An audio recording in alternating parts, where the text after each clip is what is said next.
Hello बच्चों, कैसे हैं आप सब बढ़िया है।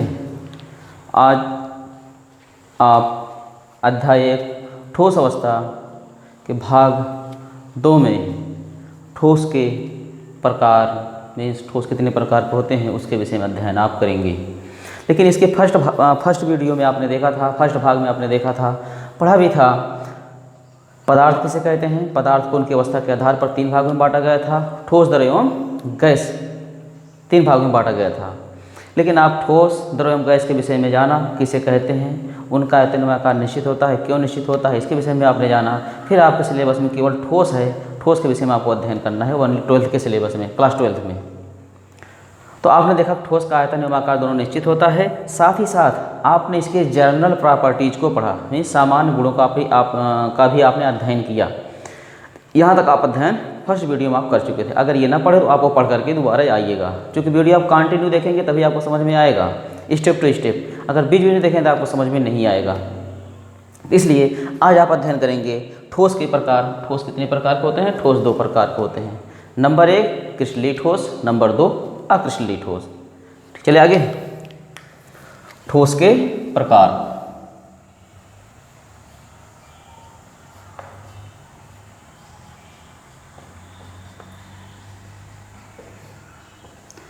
ठोस के प्रकार।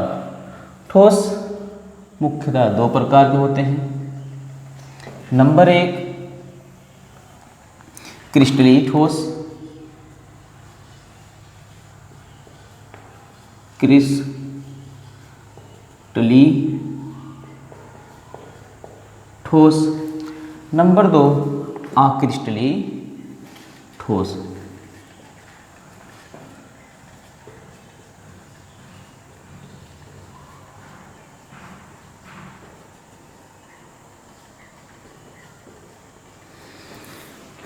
क्रिस्टलीय ठोस को कहते हैं क्रिस्टलाइन सॉलिड, इंग्लिश में CRYSTALIN,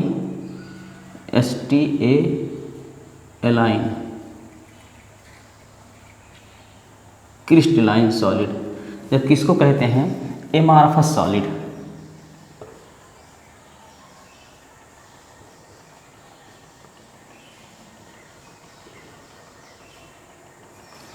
अब बात आती है क्रिस्टलाइन सॉलिड किसे कहते हैं। पहले आप सबसे पहले इसके विषय में अध्ययन आप करेंगे।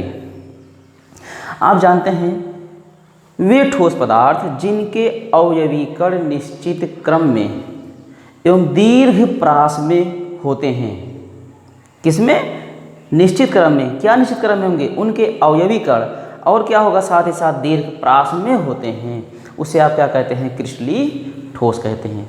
अब कहेंगे सर ये अवयवीकरण क्या है? इसके पहले फर्स्ट वीडियो हमने कहा था परमाणु, अणु, आयन, ये सब क्या है? क्रिस्टलीय ठोस हैं। तो आइए हम बात करते हैं। सबसे पहले यहाँ लिखेंगे वे ठोस पदार्थ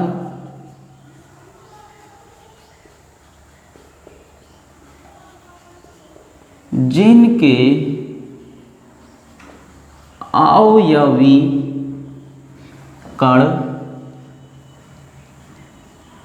अब अवयवीकरण ब्रैकेट में लीजिएगा, क्या होते हैं मैं ये बता दे रहे हैं। मीन्स एटम, मीन्स परमाणु या अणु या आयन। अब कहेंगे सर ये अणु, परमाणु, आयन क्या है? हम इसके विषय में आपको डिटेल में बता चुके हैं। फर्स्ट वीडियो में आप देखिए, परमाणु, अणु, आयन ये क्या कहलाते हैं? अवयवीकरण कहलाते हैं। तो वे ठोस पदार्थ जिनके अवयवीकरण किसमें होंगे? निश्चित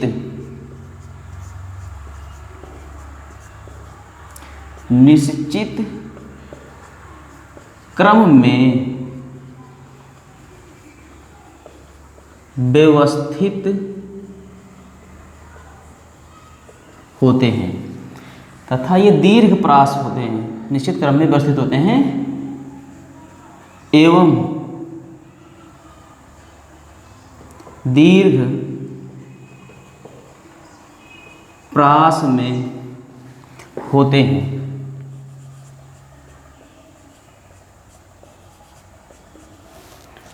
तो क्या कहलाते हैं? क्रिस्टलीय ठोस कहलाते हैं। जबकि जस्ट इसके अपोजिट वे ठोस पदार्थ जिनके अवयवी कण आपने यहाँ क्या देखा, निश्चित क्रम में होते हैं, निश्चित क्रम में हैं, लेकिन साथ ही साथ दीर्घप्रास में हैं। अब निश्चित क्रम क्या है, दीर्घप्रास क्या है, हम थोड़ी देर में अध्ययन कर रहे हैं आपके विषय में, इसके विषय में। अब इसमें इसका विषय देख लेंगे। आकृष्टलीय ठोस किसे कहते हैं? वे ठोस पदार्थ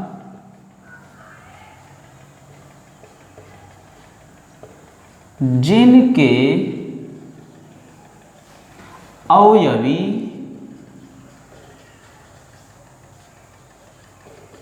कण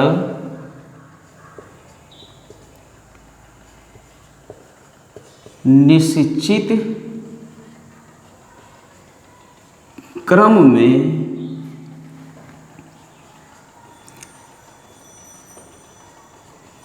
व्यवस्थित नहीं होते हैं तथा एवं व्यवस्थित नहीं होते हैं एवं लघु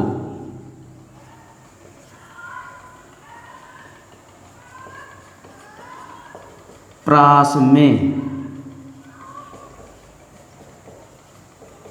होते हैं।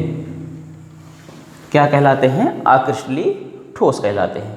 आइए फिगर के द्वारा आपको समझाते हैं हम। जैसे मान लीजिए कण हैं, एक ब्लैक कलर है और एक रेड कलर है, फिर ब्लैक कलर फिर रेड कलर, मीन्स अल्टरनेट करके एकांतर क्रम में ये व्यवस्थित हैं।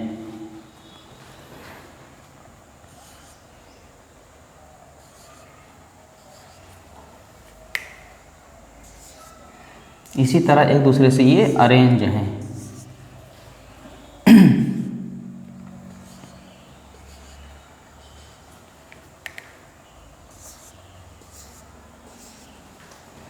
जबकि इसमें देखेंगे इसके जो कण हैं किसके? आकृष्टलीय ठोस के, थोड़ी दूरी के लिए, थोड़े डिस्टेंस के लिए ये क्या होते हैं? एकदम क्रम में व्यवस्थित होते हैं, लेकिन फिर इसके पश्चात ये क्या होते हैं? इसी आकार में हो जाते हैं। इनका जो कण होता है ये निश्चित नहीं होता है। इस तरह ये एक दूसरे से अरेंज रहते हैं, व्यवस्थित रहते हैं। अब ये कण हैं, ठीक। अब बात करते हैं, लिखा आपने डेफिनेशन क्या है? वे ठोस पदार्थ जिनके अवयवी कण निश्चित क्रम में व्यवस्थित हैं। कहने का तात्पर्य एक black red black red black red इस तरह से करके ये एक दूसरे से एकदम इनका जो क्रम है निश्चित है, लेकिन क्या होंगे? ये 60 मीस छोटे मीस थोड़ी दूरी के लिए नहीं, एकदम काफ़ी लंबी दूरी के लिए व्यवस्थित होते हैं। इसीलिए इसे क्या कहते हैं? दीर्घप्रास कहते हैं, लॉन्ग रेंज कहते हैं। जहाँ तक भी होंगे एकदम सिस्टमिक ढंग से व्यवस्थित क्रम में एक दूसरे से अल्टरनेट करके व्यवस्थित होंगे। और किस रेंज में होंगे? निश्चित रेंज में होंगे, क्रम में होंगे। जबकि जो आकृष्टलीय ठोस है थोड़ी दूरी के लिए ये तो निश्चित क्रम में होंगे, फिर उसके बाद उनका ये क्रम होगा निश्चित नहीं होगा। रेड कलर ये जो होंगे ना एक दूसरे से मिक्सचर होंगे, मिश्रित रूप से हो जाएंगे, जिसे आप क्या कहते हैं? क्रिस्टलीय ठोस कहते हैं। जबकि इसे क्या कहते हैं आप? आकृष्टलीय ठोस कहते हैं। अब बात आती है जो क्रिस्टलीय ठोस है इनके गुणों के विषय में आप अध्ययन करेंगे, आकृष्टलीय ठोस के गुणों के विषय में आप अध्ययन करेंगे। लेकिन याद रखिएगा आपको पढ़ना क्या है? क्रिस्टलीय ठोस का अध्ययन करना है 12th में, जबकि आकृष्टलीय ठोस के विषय में आपको अध्ययन नहीं करना है। आगे चलें। अब अगले टॉपिक पर अध्ययन करेंगे क्रिस्टलीय ठोस के, लिखेंगे आप यहाँ क्रिस्टलीय ठोस के गुण। इनकी प्रॉपर्टीज क्या हैं, जबकि यहाँ पर अक्रिस्टलीय ठोस के प्रॉपर्टीज होंगे। याद रखिएगा, अभी थोड़ी देर पहले हमने आपसे कहा कि इनके जो अवयवी कण हैं निश्चित क्रम में व्यवस्थित होते हैं। तो पॉइंट नंबर 1 आपका होगा इनके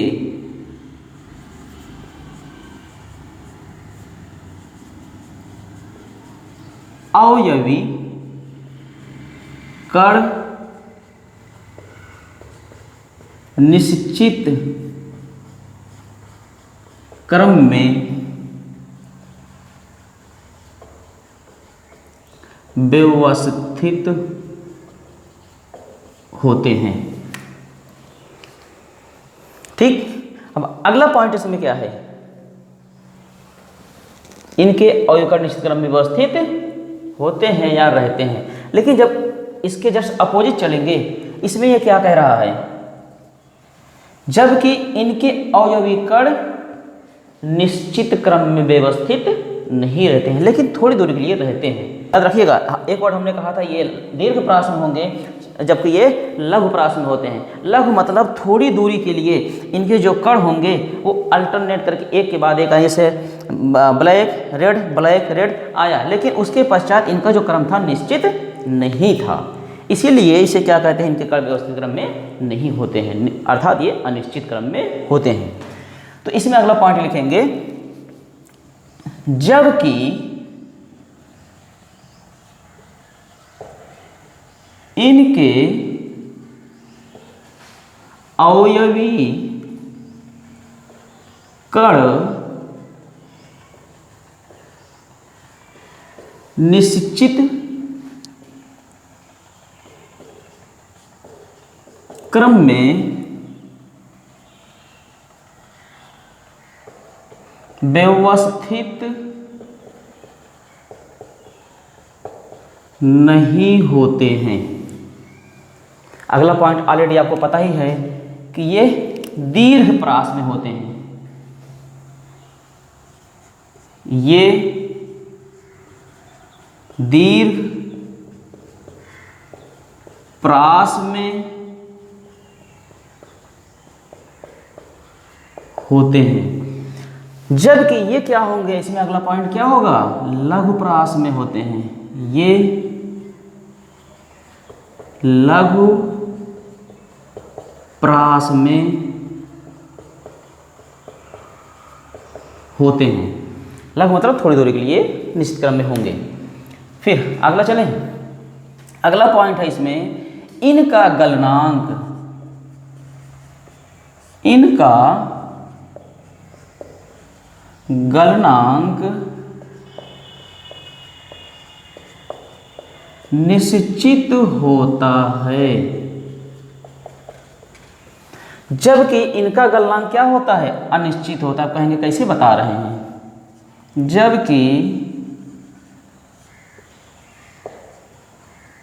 इनका गलनांक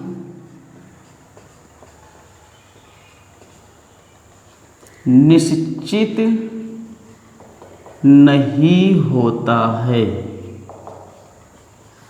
ठीक, इस टॉपिक को आप समझेंगे कि गलनांक निश्चित एवं अनिश्चित से क्या तात्पर्य है। अब ध्यान दीजिएगा,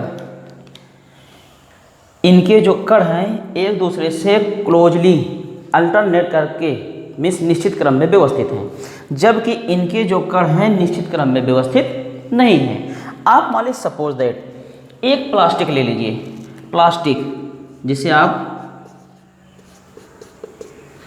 पॉलीथीन देख रहे हैं ना, प्लास्टिक ही है।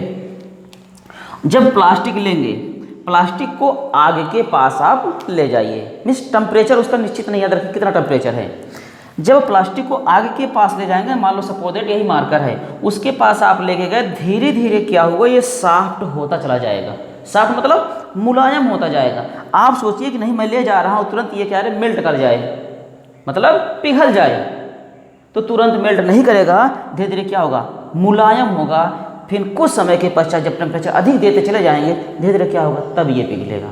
कहने का तात्पर्य हुआ कि इनका जो गलनांक है ना, निश्चित नहीं है। अब कहें गलनांक क्या है, हम आपको फर्स्ट वीडियो में बता दिए हैं, जब कोई ठोस पदार्थ निश्चित टेम्परेचर पर निश्चित तापमान पर ठोस अवस्था से द्रव अवस्था में परिवर्तित करता है, वही तो क्या होगा, गलनांक कहलाता है। तो जबकि हमने कहा इनका गलनांक निश्चित होता है। अब यही ये प्लास्टिक आकर्षणीय ठोस का एग्जाम्पल याद रखिएगा। जब इसका ठोस, जैसे मान लो आप लोहा ले लीजिए, अब देखिए लोहा आपने लिया है, इसका मतलब अगर लोहे को टेम्परेचर निश्चित है, याद रखिएगा, आपको इसको पिघलाना है।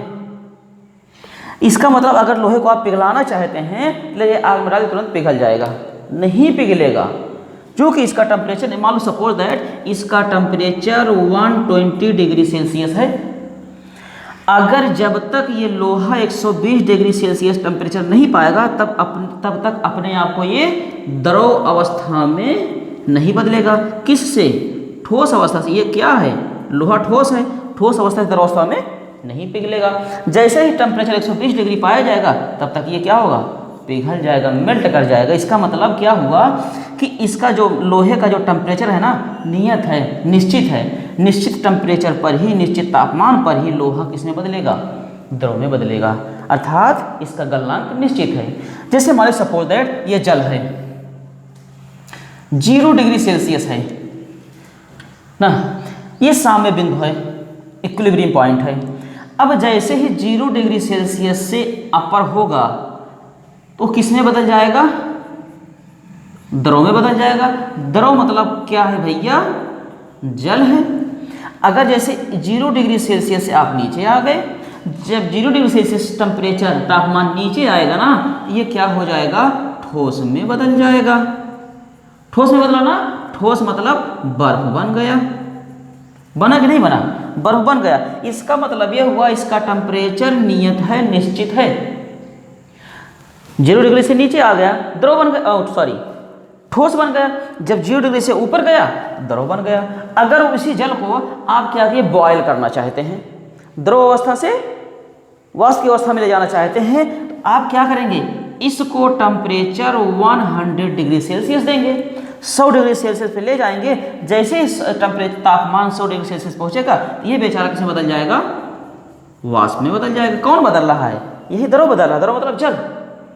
बदला कि नहीं बदला, मतलब इसका टेम्परेचर निश्चित है, तापमान निश्चित है, इसीलिए कह रहे हैं कि इनका गलनांक निश्चित होता है, जबकि इनका गलनांक निश्चित नहीं होता है। चले आगे, हटा रहे हैं वाला हम।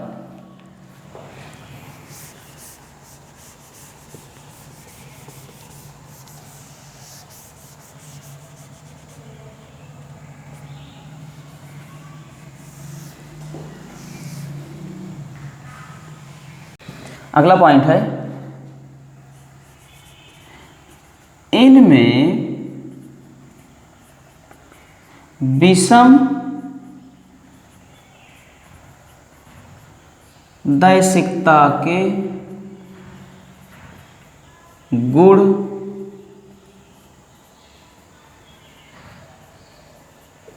पाए जाते हैं। ये पॉइंट याद रखिएगा, विषम दैशिकता। जबकि इनमें समदैशिकता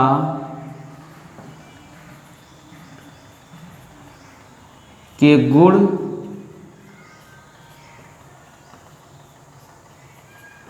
पाए जाते हैं। इस पॉइंट को नोट करिएगा। समदैशिकता क्या है, विषमदैशिकता है। कहने का तात्पर्य क्रिस्टलीय ठोस क्या होते हैं, इसमें समदैशिकता के गुण होते हैं, जबकि अक्रिस्टलीय ठोस में विषमदैशिकता के गुण होते हैं। अब कहेंगे कैसे, समझ में नहीं आ रहा है सर जी, ये बताइए जरा आप। अब ध्यान दीजिएगा, एक black colour, red black, red black red, एक दूसरे के बाद निश्चित क्रम में हैं, जबकि उसमें नहीं, याद रखिएगा, थोड़ी समय के लिए है, थोड़ी दूरी के लिए। अगर इससे इधर से अगर इस पर प्रकाश डाला जाए, इस पर जब प्रकाश डाला जाएगा तो याद रखिएगा, तो पहले आपको इधर से मिलेगा क्या, इसका मतलब इधर से आपको यह मिलेगा, पहले ब्लैक, फिर रेड, फिर ब्लैक, फिर रेड, फिर ब्लैक, इस तरह से मिलेगा। ध्यान दीजिएगा, हमने हरा ग्रीन कलर कर दिया है, इस तरह से मिलेगा। लेकिन अब याद रखिए आप कि अगर इधर से आप चल रहे हैं, इधर पर अगर इस पे प्रकाश डाला जाए, इसका मतलब आपको कौन सा कलर मिल रहा है? ओनली आपको रेड कलर मिल रहे हैं। अगर इधर से प्रकाश डाला जाए, इधर आपको क्या मिल रहे हैं? आपको ब्लैक ही मिल रहे हैं। फिर अगर इधर से आप डाल रहे हैं, इधर आपको ब्लैक ही मिल रहे हैं। इधर क्या मिलेंगे भैया? तब आपको इधर आपको रेड मिलेंगे। मिले ना? इसका मतलब इसमें किसी भी डायरेक्शन में, किसी भी दिशा में या किसी भी दिशा से अगर आप प्रकाश डाल रहे हैं तो इनके जो प्रॉपर्टीज हैं, जो गुण हैं, भिन्न भिन्न हैं, समान नहीं हैं। इधर गए आपको इस तरह से मिला गुण वाला, इधर गए, इधर से आपने डाला इधर दूसरा गुण मिला, इधर से आप डाला दूसरा गुण मिला, जबकि इधर से आपने डाला दूसरा गुण मिला। इसका मतलब किसी भी दिशा में आप जा रहे हैं, प्रकाश डाल रहे हैं, तो प्रॉपर्टीज अलग अलग मिल रहे हैं। इसलिए क्या होते हैं? विषम होते हैं, गुण विषम है, इसलिए इनमें विषमदर्शिता के गुण पाए जाते हैं। मान लीजिए सपोज दैट ये आयन ही है, ये आयनिक स्ट्रक्चर है। आयनिक स्ट्रक्चर कहने का तात्पर्य ये क्या हुआ? ये धन हुआ तो ये ऋण, धन ऋण, धन ऋण, धन सॉरी ऋण, तो ये क्या होगा? ऋण। फिर क्या होगा? धन ऋण, धन ऋण, ऋण धन। अभी क्या हुआ? ऋण धन, ऋण धन, ऋण धन, ऋण धन। ये क्या होगा? ऋण, ये हुआ। अब इसको भी देख लीजिए आप लगे हाथ। मान लो ये Cl है, ये सोडियम है, Cl sodium, Cl sodium, NaCl का स्ट्रक्चर। अगर ध्यान दीजिएगा, इधर से आप चलेंगे, आपको क्या मिलेंगे? माइनस माइनस माइनस ही मिलेंगे। जबकि इस पे चल रहा है रेड कलर पे, आपको प्लस प्लस मिल रहा है, प्लस प्लस के गुण मिल रहे हैं, जबकि इधर माइनस माइनस के गुण मिल रहे हैं। जबकि इधर चलेंगे आपको plus minus plus minus plus minus करके आपको मिल रहे हैं। अब देखिए, प्लस मतलब क्या हुआ? धातु हुआ। क्या हुआ? धातु हुआ। जबकि माइनस क्या हुआ? अधातु हुआ। इधर धातु धातु दोनों मिल रहे हैं। इसका मतलब किसी भी जब डायरेक्शन में जा रहे हैं, किसी भी दिशा में आप प्रकाश डाल रहे हैं, तो हमें भिन्न भिन्न प्रॉपर्टीज मिल रही हैं, मीन्स अलग अलग गुण मिल रहे हैं, जिसके आधार पर आपने इसे क्या कहा? इसमें विषमदर्शिता के गुण पाए जाते हैं। अब कह रहे हैं सर जी जरा इसमें बताइए, तब इसमें क्या होगा? समदर्शिता के गुण कैसे पाए गए? ध्यान दीजिएगा, इसमें अगर किसी भी डायरेक्शन में, किसी भी दिशा में आप प्रकाश डालेंगे तो समान मिलेगा। कहेंगे सर कैसे? इधर देखिए, इधर से आप डालेंगे, इसका मतलब क्या हुआ? इधर आपको देखिए ब्लैक रेड ब्लैक मिला, ब्लैक रेड ब्लैक, समझिएगा इतना, ब्लैक रेड ब्लैक मिला। फिर आप ध्यान दीजिए, इधर से आप डालें, आपको ब्लैक रेड ब्लैक मिला। कहेंगे सर जी तब भी अभी कुछ डाउट हो रहा है, इसमें क्लियर नहीं हो रहा है। आप चले जाइए मेले में, मेले में जाएंगे तो मेले में देखेंगे वहाँ पे छोटे बच्चे रहते हैं, बड़े बच्चे रहते हैं, छोटी बच्चियाँ, बड़ी बच्चियाँ, मीन्स एजिड भी रहते हैं सब। तो आप देखेंगे कोई किसी रा में नहीं होता है, कॉलम में नहीं होता है, सब एक दूसरे से शॉपिंग करते रहते हैं, अपना खरीदते रहते हैं। जैसे मान लो सपोज दैट एक दूसरे में मिक्सचर हैं, एक दूसरे से मिश्रित हैं। अगर इधर से आप देखना चाहेंगे, उसमें आपको दिखाई देंगे क्या? बड़े भी दिखाई देंगे, बूढ़े भी दिखाई देंगे, एजेड भी दिखाई देंगे, बच्चियाँ भी, बच्चे दिखाई देंगे। फिर अगर यही तिरछा होकर इधर से आप देखेंगे, तो आपको जो इधर दिखाई रहे थे सेम कंडीशन पे बड़े बच्चियाँ, छोटे बच्चियाँ, बूढ़े, एजेड, जितने सब दिखाई दिए। फिर अगर इसी एंगल से इस दूसरे एंगल को इधर लेंगे ना, तो सेम मिलेंगे मुझे आप। इसका मतलब कहने का तात्पर्य यह हुआ भैया, लेकिन याद रखिए उनका जो क्रम है निश्चित नहीं हुआ है। मेले में सभी एक दूसरे से घुल मिल के वैसे चारों तरफ टहल रहे हैं, निश्चित क्रम नहीं है, मिश्रित रूप से हैं। कहने का तात्पर्य यह हुआ कि इधर से भी, जिधर से भी उनमें प्रकाश डाला जाएगा, चारों तरफ किसी भी दिशा में डालेंगे तो समान गुण वाले ही मिलेंगे। इसीलिए इसे क्या कहते हैं? समदैशिक। इसमें समदैशिकता के गुण पाए जाते हैं। आगे चलें, हटाएं। तो अगला है इसमें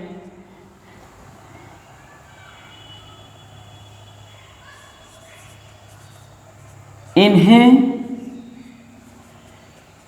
तेज धार वाले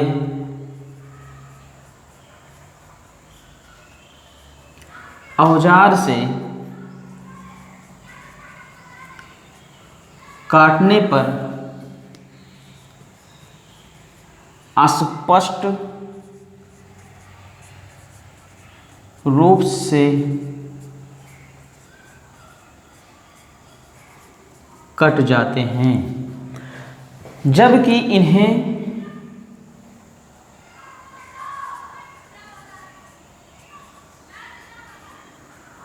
काटने पर स्पष्ट रूप से नहीं कटते हैं। जिन्हें आप क्या कहें, इनमें विदलन अगर होगा, विदलन कहने का तात्पर्य हुआ कि इन्हें तेज धार वाले औजार से काटने पर ये स्पष्ट रूप से कट जाते हैं, जबकि इन्हें काटेंगे तो स्पष्ट रूप से नहीं कटते हैं। फिर ध्यान दीजिएगा, अगला पॉइंट है इसमें, इनका शीतलन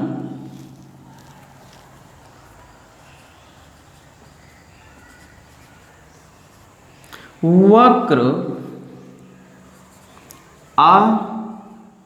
असतत, असतत मीन्स डिसकंटिन्यूअस, असतत होता है, जबकि इनका शीतलन वक्र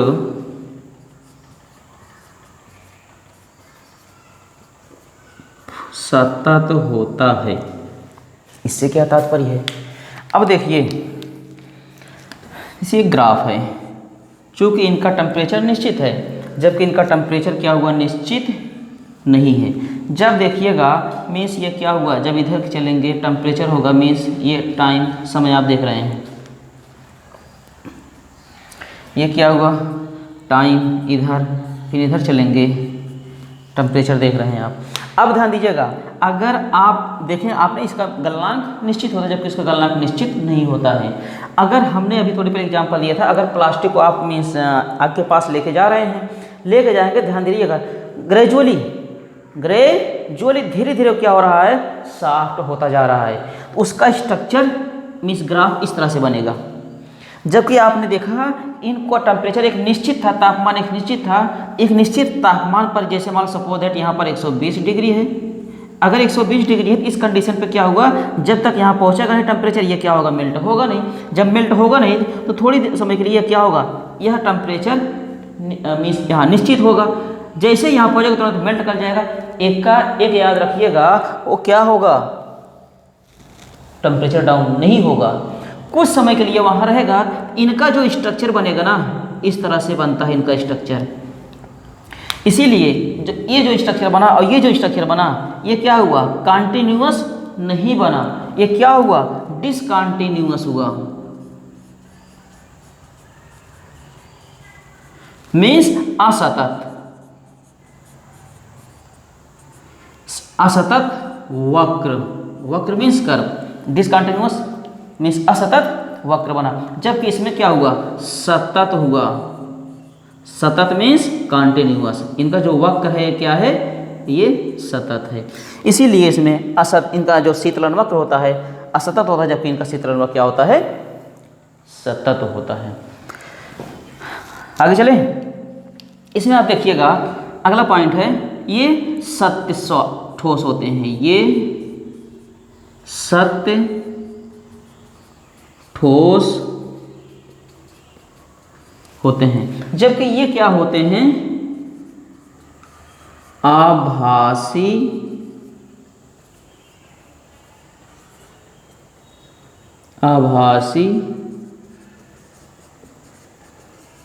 ठोस होते हैं।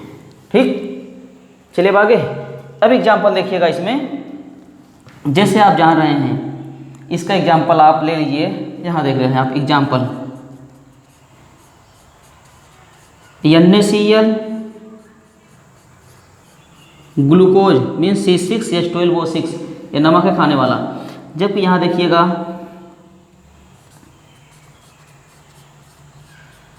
फ्रक्टोज, वो आगे क्या है, ग्रेफाइट, ग्रेफाइट मीन्स हीरा, एटसेट्रा आदि। और जबकि इसका एग्जाम्पल आप देखिएगा, मीन्स अकशली ठोस का क्या होगा, यहाँ पर प्लास्टिक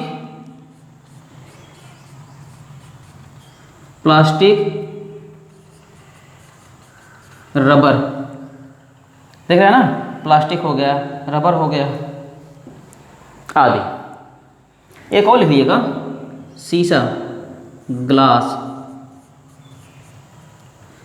एक बात और याद रखिएगा भाई, इसमें शीशा आ गया, एक पॉइंट और बढ़ गया इसमें। शीशे को, शीशा क्या है? ठोस है। रबर क्या है? ठोस है। ये भी ठोस है, सभी ठोस हैं। लेकिन जो शीशा होता है इसे कहते हैं ये सुपर कोल्ड लिक्विड है। मतलब इसका कहने का तात्पर्य क्या हुआ? अतिशीतित द्रव। अब क्या अतिशीतित द्रव क्या है? तो हटा के फिर हम देखते हैं इसको। हटाएं, लिख लिया आपने ना।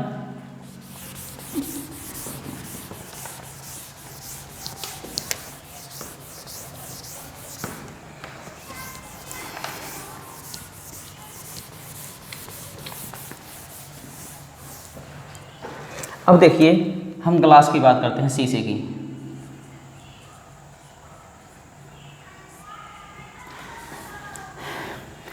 ये सपोज दैट मान लो एक कांच का कोई बर्तन है, ऐसे ये रखा हुआ है, इस अवस्था में ये रखा हुआ है।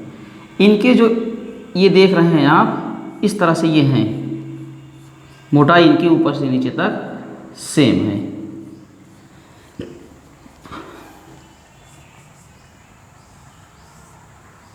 ये है काफ़ी लॉन्ग टाइम के पश्चात। ये तुरंत रिजल्ट मत करना शुरू कर दीजिएगा, नहीं कहेंगे सर जी बताएं कि तुरंत ये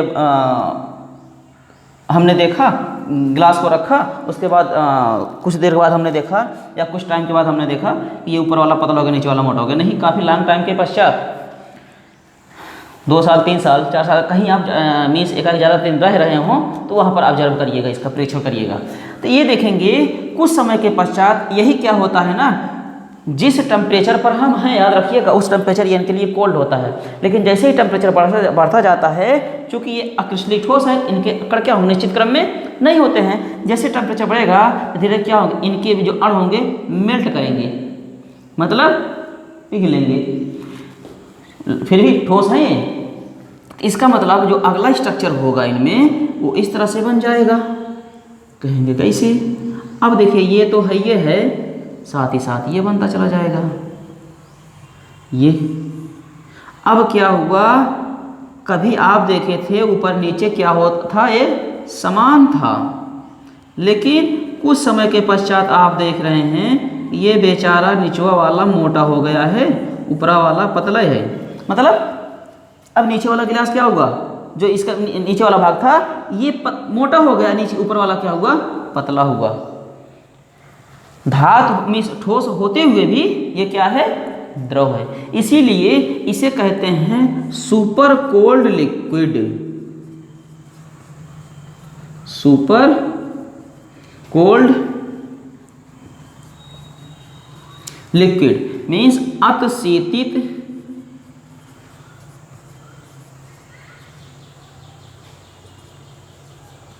द्रव। कांच को अतिशीतित द्रव कहते हैं, क्यों? ये रीजन है इसका। आई बात समझ में? तो बस आज इतना ही। अगले दिन आप क्रिस्टलीय ठोस के विषय में अध्ययन करेंगे, कितने प्रकार के होते हैं क्रिस्टलीय ठोस, उसके विषय में आप जानेंगे। तो वीडियो कैसा लगा कमेंट बॉक्स में ज़रूर बताइएगा।